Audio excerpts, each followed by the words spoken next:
এটা হলো বাড়ির টু জাতের আদা। এই আদাটা আমি চাষ করে ইনশাল্লাহ এবার লাভবান।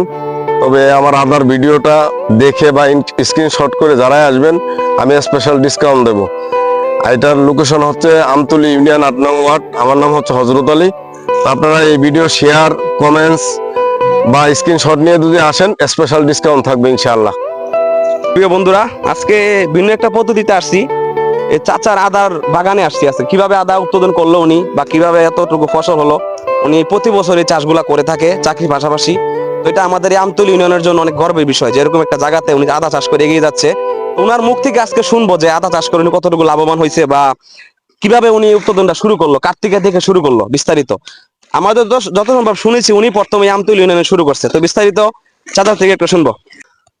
আমি মোহাম্মদ হজরত আলী, আমতলী ইউনিয়ন ৮ নং ওয়ার্ড, বাঘাইছড়ি উপজেলা। তো আমি প্রথমে আদাটা শুরু করছিলাম আমতলী ইউনিয়নে প্রথম উদ্যোক্তা আমি, এবং কি প্রথম বস্তায় আদার উপর আমি শুরু করছিলাম। আমার হাত ধরে বেশ ৪-৫ জন এবার আগ্রহী হয়েছে, গতবারও করেছে, এবারও তারা সাফল্য অর্জন করছে ইনশাল্লাহ। আপনারা যদি কেউ করতে চান, প্রয়োজনীয় পরামর্শ এবং বীজ, বস্তা দুইটাই আমার কাছে থেকে সংগ্রহ করতে পারবেন, আমি দেবো ইনশাল্লাহ। আর বিশেষ করে আমতলী ইউনিয়নের জন্য, আমতলী ইউনিয়নবাসীর জন্য স্পেশাল একটা ডিসকাউন্ট থাকবে আমার এই বাড়ি আদা 2। কোনো কর্মই ছোট না। উনি চাকরির পাশাপাশি এত বড় একটা খামার সিস্টেম করে ফেলছে, এখানে একটা কৃষি উৎপাদন। এটা আমাদের অর্থ সমাজের জন্য অনেক ভালো, কারণ এখান থেকে এই আদা নিয়ে আমরা দুর্গম পাইতেছি বা আমরা বাজারে পাইতেছি। ও মানে অথেন্টিক একদম দাঁড়িয়ে দেখতে পাচ্ছেন। আমি একটু দেখাই, একটু দাঁড়িয়ে আসেন, এই দেখতে পাচ্ছেন এগুলা কিন্তু এখনই তোলা হয়েছে, বুঝছেন, মানে একদমই অথেন্টিক, কোনো ইয়া নাই এখানে। তো যাক, ভালো লাগলো দেখা।